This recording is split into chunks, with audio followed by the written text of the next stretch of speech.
Hello and welcome back to our Holistic Cat Care live Q&A for our monthly call, and I'm excited to be back with you guys tonight. We are streaming on Facebook, on our YouTube platform, and on Instagram. So I wanted to say hi to everybody on Instagram. I can see your comments tonight. So if you guys have questions about holistic cat care for your cat, this is your time to drop those questions in our comments. And then let me know where you're watching from because it's always fun to say hi to you guys and connect a little bit and just see how far our reach is going. And if you have friends who are cat lovers, share this link out. Tell them to come on and join us because you know if you're open to learn something, you can always take away at least a little nugget of some kind that can help improve the well-being and the health of your kitty. So no matter where you're starting from, this is totally non-judgmental. I used to do everything wrong. I say that a lot. But I've learned over the years on how to do things better to get a different outcome than what I was getting.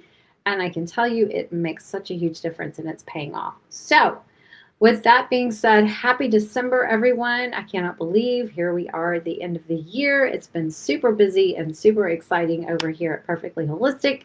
So tell me where you guys are watching from and be thinking about questions. And if you already know what questions you want to drop in the comments, we can start with that right away. So I wanted to also give you guys a heads up that we have a great radio show coming up here in about 10 days or so.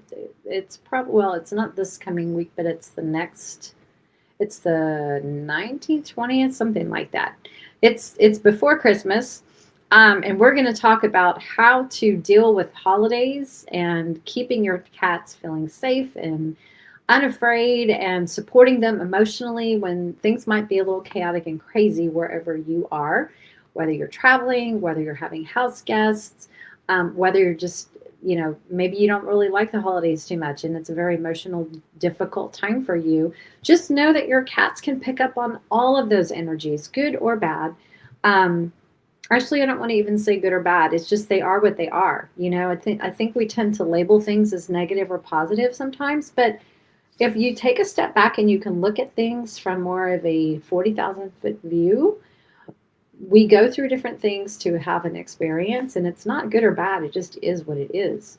So if you can kind of be neutral with whatever it is you're going through, that really, really helps go through the process because we can't avoid these things sometimes or they will keep coming back in your circle. Have you guys noticed that? Like if you try to push things under the rug or push them aside and not deal with them, they might temporarily seem to go away, but they're always going to be in the background and they will keep cycling around and confronting you until you face them, deal with things, go through them instead of pushing them aside. So that's, you know what, on a soul level, you signed up for it, whether you realize that or not. And so you might as well go through and get the learning experience that you came here to get.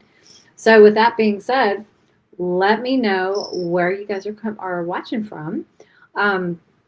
And what's on your mind today with your cats? How are things going since we talked last? And if you were here last month, give me an update because we had some great questions. I don't remember everything we talked about at this time, but if you were on that call, you probably had a question. If you had a question that we discussed, give me an update because it's always fun to see where people have progressed and if they kind of fell into a rut of some kind, or if you need some more tips or advice on something, definitely let me know. Let me see who's here today. I hear Breeze. Breeze, where are you? Come here, Mimi. You want to come say hi? Come here. Yes. Oh, she might even talk to you guys tonight. Let's see. Come here, Breeze. Everybody wants to say hi. Come here. Come here. Are you going to talk? Come here. Oh, look who's here. Breeze is here today. You want to say hi to everybody? Are you going to just talk and whine? What are you doing? You okay? Oh my goodness. You're such a cutie pie. Oh, okay. You want to be held? Okay. All right. Here we are. So, how was your Thanksgiving and did you guys survive? How did your cats do? So, were you traveling? Did you have company over? Were there any like mishaps? Anything weird that went on with your cats that you're struggling with, or may have happened over the last week or so when things were out of their normal routine? Maybe they had some different foods. You know, there could be a lot of things that went on. I talked to someone today whose cats had some digestive issues that ended them up in the ER vet, and it turns out it was probably just an emotional stuff, which makes sense because of where she took them um, to family home, and other cats were there that they kind of know, but not super close, and lots of people around, so it can be very disrupting to the routines. So it's important that we keep that in mind and we remember that whenever we want to take them out of their norm, right? Um, I was out for like a week and they had a wonderful cat sitter come and keep them company twice a day and feed them and play with them. So they didn't have their routine interrupted so much. The only thing they were probably missing is some outdoor time. Although they definitely missed me. Yes, you did. I know you did. Um, so anyway, yeah. So let's talk. Let me see if I can say hi to some peeps over here on Instagram. Um, Okay, let's see what else I wanted to cover. Do you guys have any questions? If not, this will be a really, really short live. Um, Let me think what else we have going on.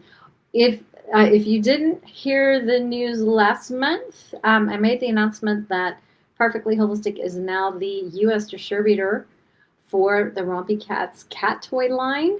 And so my shipment arrived from overseas today, and it's all spread out in my living room. And I have got a lot of orders to fill for retailers. So I service retail stores as well as just consumers like me, like you. So if you are interested in checking out some really, really cool handmade cat toys that are durable, they are strong, they last, they don't break after 10 minutes.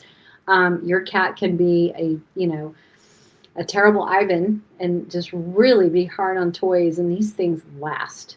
So, and there's three different lines. One is a little bit more economical, one's a little bit more expensive, and there's one kind of right in the middle. So you can take your pick, you can mix and match because the wands now can work together with all the different attachments. It's really cool.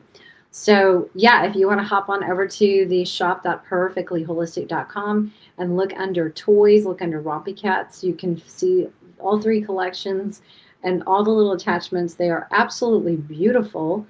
They're made with natural materials, feathers, natural fabrics, non-toxic. It's really, really well made. It's a great company.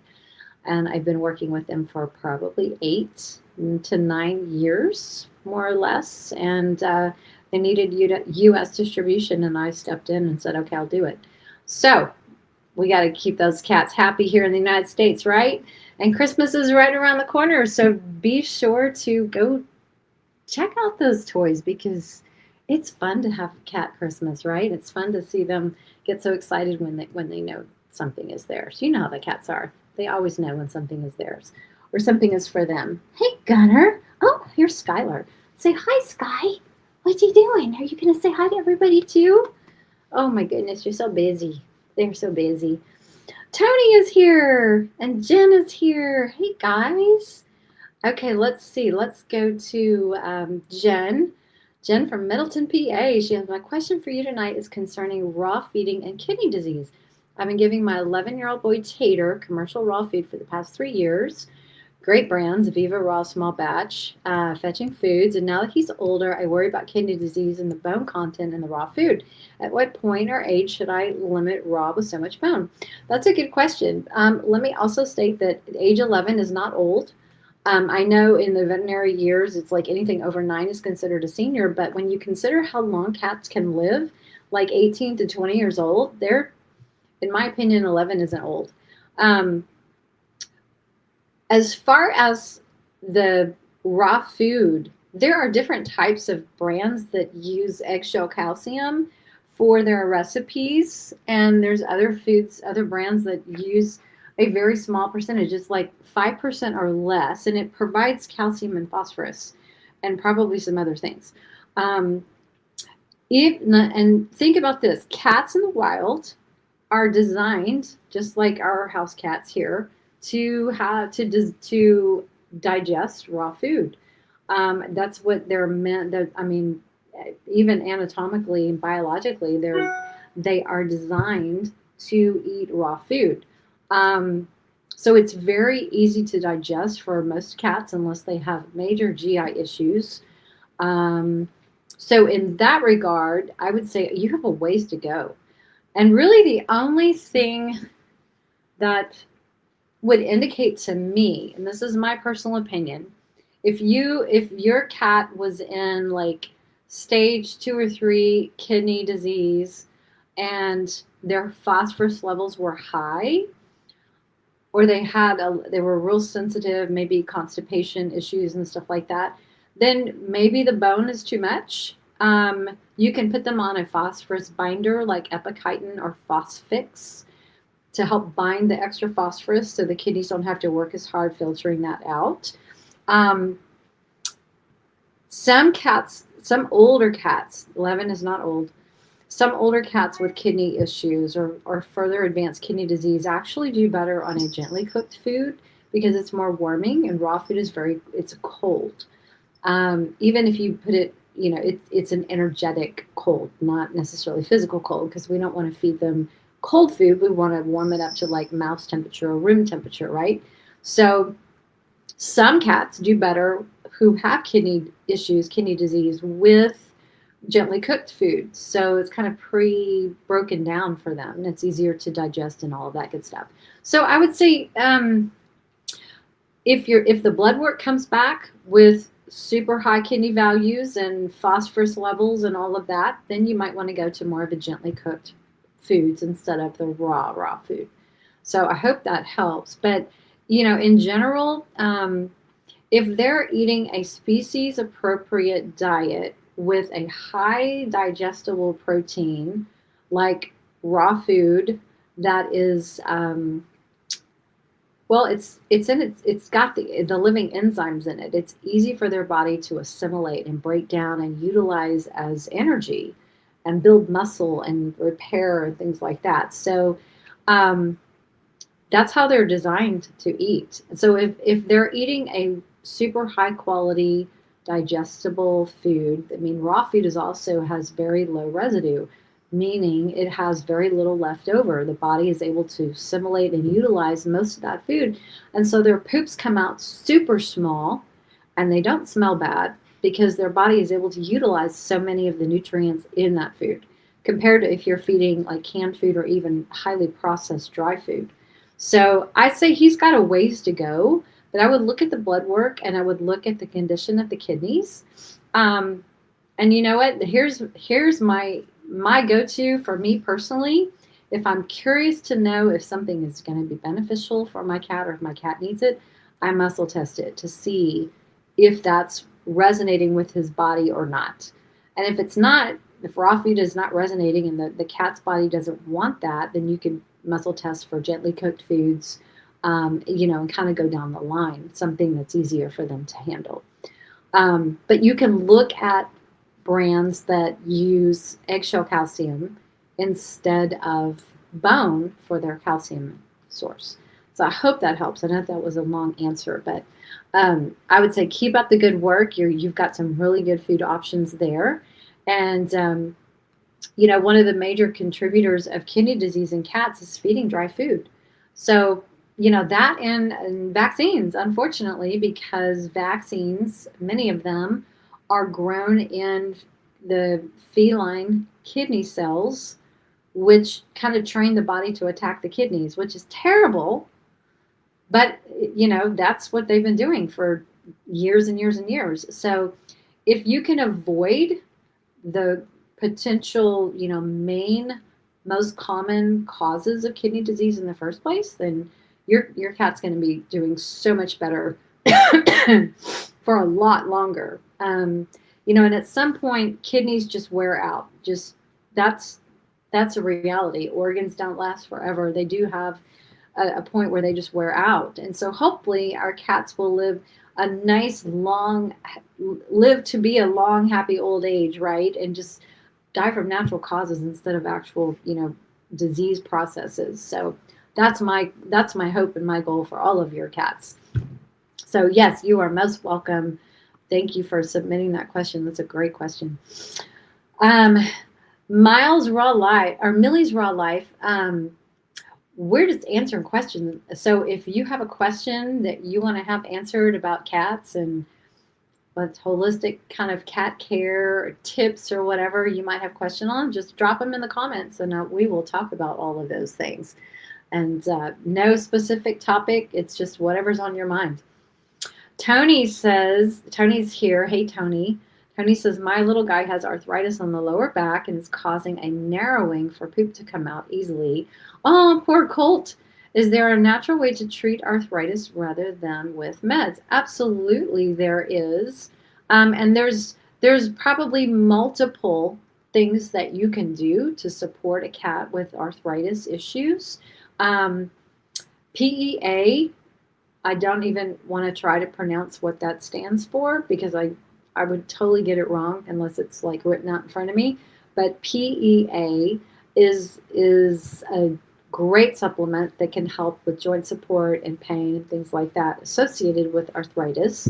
It's also good for inflammation. There's also a product I have called Ripcord, which is excellent for joint support, mobility, um, those kinds of, issues with all of that and inflammation associated with the body systemically, not just in joint support. So Ripcord would be an option. Things like regular chiropractic adjustments can help keep things in line. You could also look at something like cold laser therapy. Um, that's been very helpful for a lot of pets. So that might be an option. I think a multi-prong approach, not that you have to do it every day or every week, but if you wanted to use some of these modalities, once a month, just to kind of keep everything moving in line, that'd be great. Increasing the omega-3s in the diet, your fish oils, your essential fatty acids. It's also really, really good to do for helping joint support and things like that. And then I have a bunch of different supplements. If you want to try some supplements, there's supplements for joint mobility, joint support, and things like that at our website. I know Herbsmith has a product called Sound Kitty. I know that we talked about Ripcord already, and let me see if I can pull up a couple of other things. Hold on just a second. Joint and mobility. Their Animal Essentials has something called Bos curcuma, which has boswellia and curcumin. That's also excellent for that. Sometimes a cat would resonate for a joint, like a multivitamin that's directed toward joint mobility. Pet Wellbeing has something called Old Friend. We talked about Ripcord. We talked about Sound Kitty. Holistic Pet Organics actually has some soft chews that are really good. Actually, they're sold out right now, so don't look at that. But PEA is on here. So I have a lot of different options on our website. So maybe some of those ideas. You could also look at acupuncture on a regular basis. And I'm also thinking like homeopathy, things that support joints. So you could do some research online. The one remedy that comes to mind for me at the moment is Ruta graveolens 30C. And it's really good for connective tissue support, healing. There's so many different things that you could do. So I would say consider a multi-prong approach.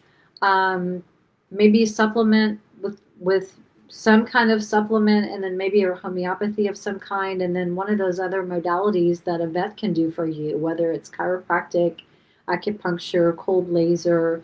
I'm sure there's more that I'm not thinking of at the moment, but hopefully that will give you some ideas. And especially since you said it's the arthritis on the lower back is contributing to some blocks in the colon, then I would probably look at doing some of the homeopathy and maybe muscle testing the rutagraveolins, because if there's something inside the body that's contributing to, the narrowing of that area, if it's connective tissue wise, fascia, that kind of thing, it might help.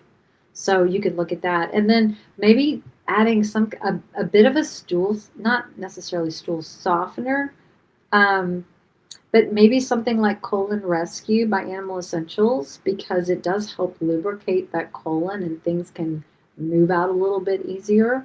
So those would be some ideas. And I know you know how to muscle test. So I would say make a list of those things and just muscle test and see which ones resonate best for him. So hopefully that will give you some ideas. And Dee Dee's here. Hey, Dee Dee, how are you? Um, Jen has a question. She says, would a yearly blood panel typically show what his phosphorus levels are? She gently cooks his food. Now, that's excellent. Yes, CBCs will have kidney values on there. One is creatine. The phosphorus levels, I do believe, show up on there. SDMA is like your best overall gauge for kidney function, kidney health. So SDMA, look at that value, and if your vet is not testing for that, they need to do that. Um, and then it was creatine, it was BUN and SDMA, and you should be able to also look at phosphorus levels on the CBC too. If my memory serves me right, you should have those levels as well. So yes, you can definitely check that. Dee Dee says, my female 13 years old has HBP. She's on meds, but that last vet visit, it was through the roof. Senior bloods are all good. High blood pressure, I think that's what that is, right? High blood pressure. Since I'm not a vet, I can't give you medical advice, but if it were my cat, I would do some online research to figure out what contributes to high blood pressure in cats. And you can go to one of those veterinary sites and look up all the potential, they should list out, all the potential causes of high blood pressure in cats. And see if anything stands out to you that you would be able to control. And I'm not familiar with that specifically, but I know that if you can figure out the root cause of that and really nip that in the bud, there's got to be a reason. And I don't know what that might be just off the top of my head. I'd have to research that as well. But there are really good heart supplements and supplements for circulatory system and cardiovascular system that you can look at for cats. So you might just need to do some research online.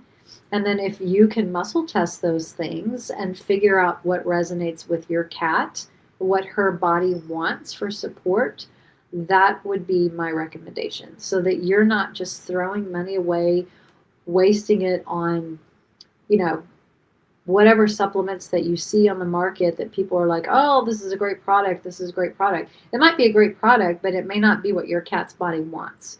So that's why I always test things. I don't just guess, because I don't know about you, but I don't have a lot of money just to throw away to try things. So I want to know that what I'm getting is actually going to provide a benefit and it's necessary at that time, because that can eliminate a lot of things for you. So that would be my advice on that. And hopefully you can figure out what's contributing to it. If it's something genetic, maybe. If it could be just from genetics and the breed that she is, and it might have just developed.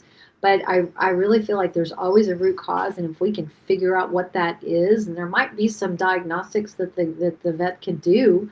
Again, it's not really my wheelhouse. I don't diagnose things, and I'm not a vet. So that would be my best advice for figuring out what to do about that.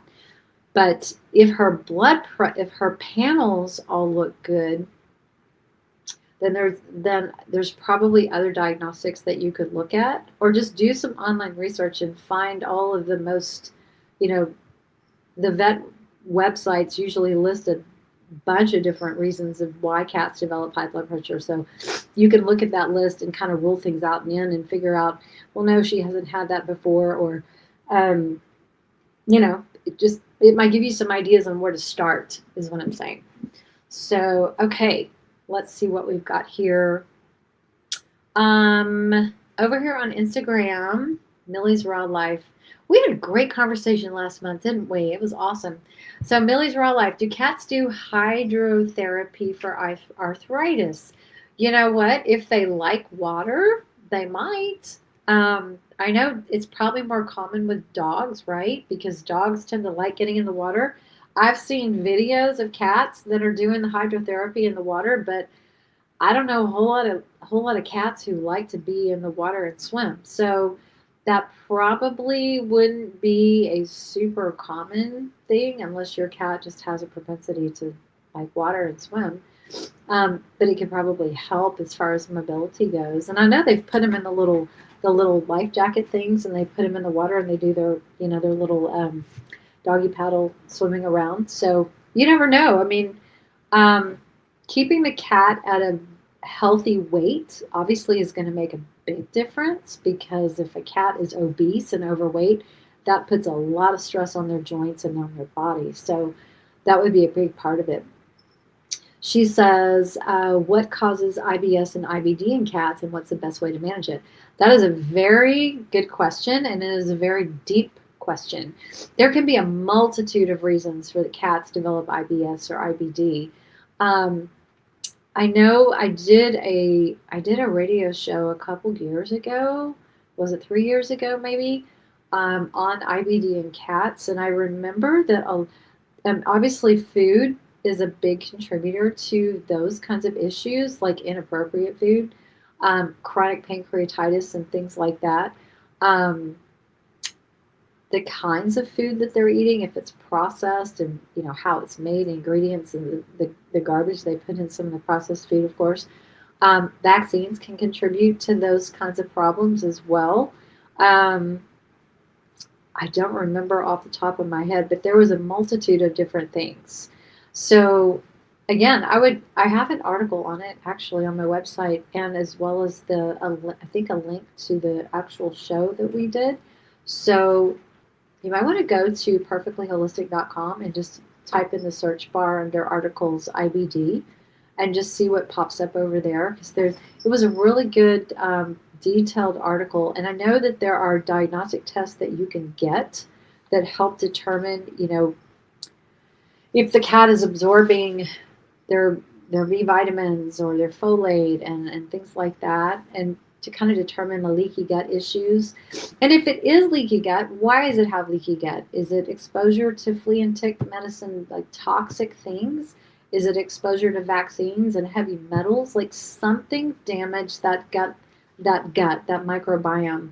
Maybe it was, too many antibiotics, overuse of antibiotics, and things like that, which is a very common thing. The veterinary world likes to throw antibiotics at everything without knowing even for sure what kind of bacteria they might be dealing with. And sometimes they even give it for viruses, and antibiotics don't work on viruses. So, it's a very,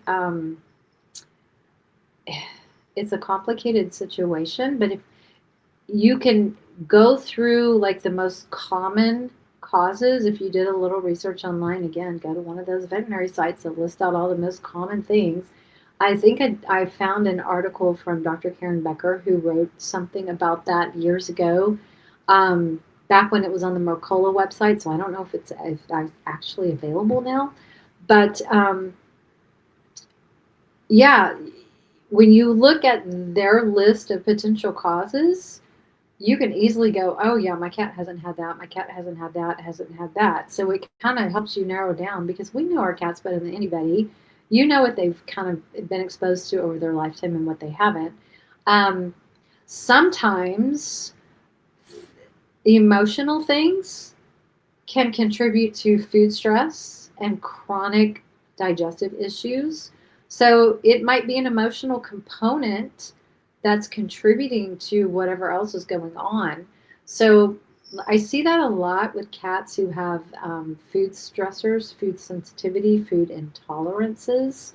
So, it's like they might go through some kind of a traumatic experience or an emotional heartbreak or something that's very, very emotional for them, and they imprint onto the food that they're eating. So it's an emotional block.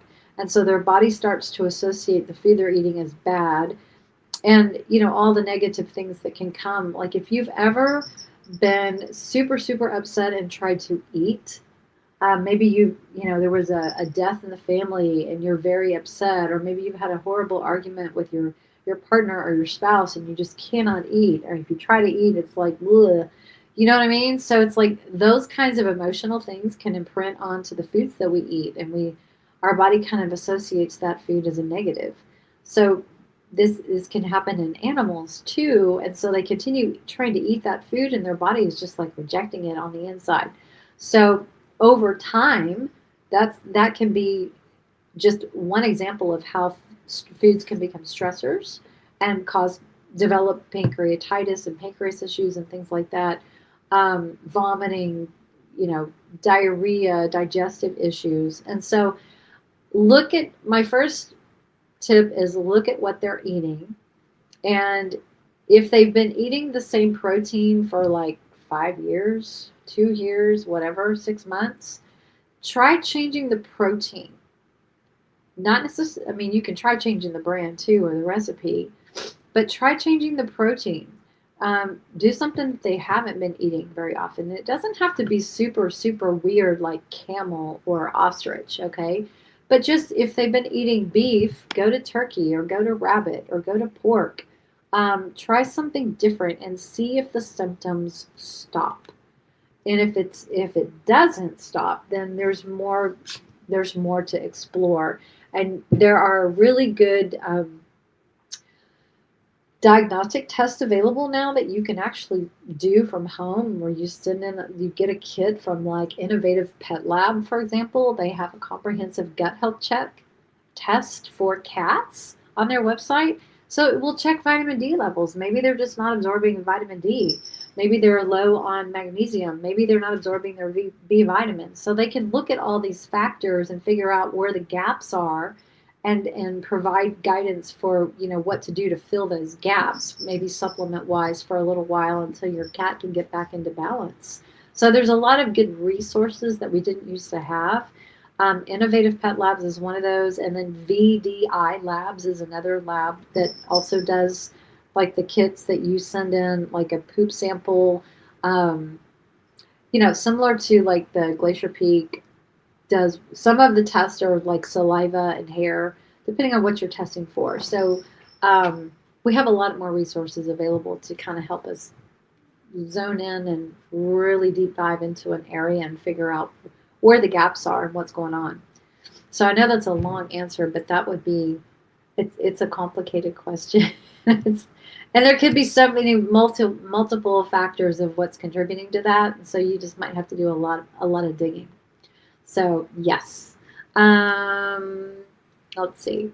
She says, going back to the hydrotherapy, she goes, my dog is terrified of water, but my cat loves it. Oh, that's funny. That's really funny. You should get that on video. Well, if your cat loves water, and that's awesome. And if they ever needed hydrotherapy, that would definitely be something to consider for sure. She says, if about 30% of meals aren't complete, well, there'll be nutrient deficiencies. That's a high number. So I would venture to say most likely yes. Um, and I think you make their food from scratch. Is that right? So I would focus on a recipe that probably 95% of the time is going to be complete and balanced. 100% if you can, but hello, none of us probably eat a complete and balanced meal every day. But 30% is it's a high number. So I would try to bring that way down. If you probably can, but you're going to have to make a little effort to do it. She goes, I do some PMR sometimes on lazy days. I don't know what that means. Yeah, the thing is, since you do make their food, especially for the cats, and you probably do this, make it in large batches and freeze, so you've got 30, 45 days worth of food if you can do that much at once. Try that. Yeah. Oh, Prey Model. Thank you. I was like, it's not computing. She does Viva Raw. Viva Raw is excellent. I like small batch. I like Darwin's. So maybe add some other things into that mix. Some on those lazy days, always have something in the freezer so that you can make sure you get that complete and balanced a lot more than 30% of the time. Okay, let me see. She says Prey Model. She's a Prey Model raw, like a premix without the supplements. Okay. Does small batch have a lot of veggies? No, it's tiny. It's probably less than 5%, and they just use it for the vitamins, minerals, and things like that. So, dogs can tolerate a lot of vegetables more so than cats. The cats, in fact, I have lamb recipe in my freezer. It's mostly meat, organ, bone. And again, they just use a few of the whole food ingredients to supplement for those vitamin, minerals, fats, things like that are not in the recipe or not in the muscle, bone, and organ meat. Yeah, to bridge that gap. So tiny amounts, but effective enough, you know. So that's a good thing. She says, "Do you like completers like Easy Complete?" I do, and I have used those in the past. So if making your own, you guys, if you ever want to experiment with a premix and make your own raw food, you buy the meat from the grocery store. Follow the recommendations on the product of premix you're using because some premixes will say, use with leaner meats, or if it's a beef, don't use the 80%, use the 10 or something like that. So you want to make sure that you're following, and even the type of proteins. Some of the mixes will recommend specific protein types to use with their food because it's been tested and formulated to work to be complete and balanced for that particular protein. So not some weird novel protein like ostrich or I don't know. It's just throwing the things out, but probably the more common things. Um, but yeah, Easy Complete is a good one. And then I've used TC Feedline. I've used Alnutrin before as well. So yeah, you just figure out which one your cat likes, and try it. And you can also interweave some of the commercial brands at the same time if you want to. She says, if you accidentally oversupplement in a meal, would they excrete it in urine? I would think this is what I have heard, and I've heard it from integrative vets. The if the body will use what it needs, and it will just let go of the rest. So, like for example, vitamin C. If you can take a whole lot of vitamin C, but your body can only utilize so much, so you will just pee out the rest of it. Um, Whenever we're talking, whole food, especially in a food form, the body will use what it needs, and you can't over supplement from, or, things, you can't give too much in a food form. Some supplements you probably can overdo. So, um, it may depend on the type of supplement, if it's a whole food chelated version or if it's a synthetic version and that sort of thing. So you I'm not a formulator, so some of it I'm not sure about. It probably depends on the type of supplement that you're working with. So I would just be careful, and if you're going to use a supplement, follow the recommendations, especially when feeding, if it's, for a recipe or something, based on probably their body weight and maybe even their activity level. Let me get water. She says, how do you feel about synthetics? Sometimes when I use completers, I feel like it is so much powder to meat ratio. That could be two different things. Synthetics don't necessarily, let me back up. The premixes may not use synthetics. Maybe they're using non-synthetic supplements to formulate their premixes. So you would have to check with them. I added a lot of moisture, so I would add bone broth or goat's milk or extra water to the homemade stuff that I would use with the premixes. So you can always add more water, especially for cats, because I don't feel like they get enough hydration in general because they don't drink a lot of water naturally. So, um, but when it's all mixed up, as long as they like it, you can make it juicier by adding more liquid to it, whatever kind of liquid that they like. Um, but I don't just in general, I prefer not to use synthetics because the synthetic versions of the vitamins and amino acids and things like that are not recognized by the body. So the body's like, what do I do with this? So they're not going to be fully utilized. That's why if you can go with the whole food version with chelated things that the body can actually recognize and use naturally, it's not made in a lab. The body's going to have so much better results utilizing those nutrients for sure. And Lindsay is here. Hey, Lindsay. She says, Millie says, I love making soup for my animals by drowning the meat in water. Yeah, and some cats love the juice, right? They love the recipes with all the gravies. So, with that case, I mean, cats would be in heaven if they had that much juice or gravy with their foods. Some cats don't prefer that as much. They want more of a pate feel to their food. Some of them just want to have chunks. So you have to figure out what your cat prefers and kind of follow their lead because if they're happy, they're going to eat right. If they're not happy with it, they won't eat it. And that's kind of how they are. They're pretty cut and dry sometimes. Um, every cat's different, though. We never know until we try something. So yeah, this has been great questions. I'm about to wrap things up. So if you guys have any other questions before we hop off for the day, I want to just also say that I won't see you guys again on a Q&A until next month. So it's probably over about a month from now.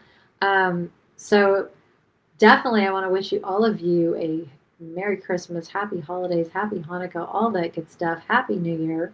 I hope you are able to spend it with your family, your pets, and enjoy all that. It looks like we have another question over here. She goes, how do you feel about feeding cold food? I know Dr. Judy said something about it causing gut stagnation. Yeah, cold food, pets don't typically do as well because it does contribute to stagnation. And I know that dogs may be more forgiving, but cats don't really want cold food. It's not appealing. If they can smell the aroma, they're more enticed to eat. So, and it doesn't have to be hot, but just even room temperature. Um, I warm my dishes up in just a hot water bath in the sink. Um, so I put hot water in the sink and I put their bowls in the hot water, and it just takes like 5 minutes, and it's room temperature, slightly warm. It's not cold anymore, and so it's more appealing for them too. Sims and Dash says, does mushrooms help bladder inflammation? Um, that is a great question. I wish Dr. Rob was here. We had a great interview with Dr. Rob Silver last month, or yeah, November on the radio show. We talked all about mushrooms and we talked about all these different ailments, health conditions, diseases, and things like that.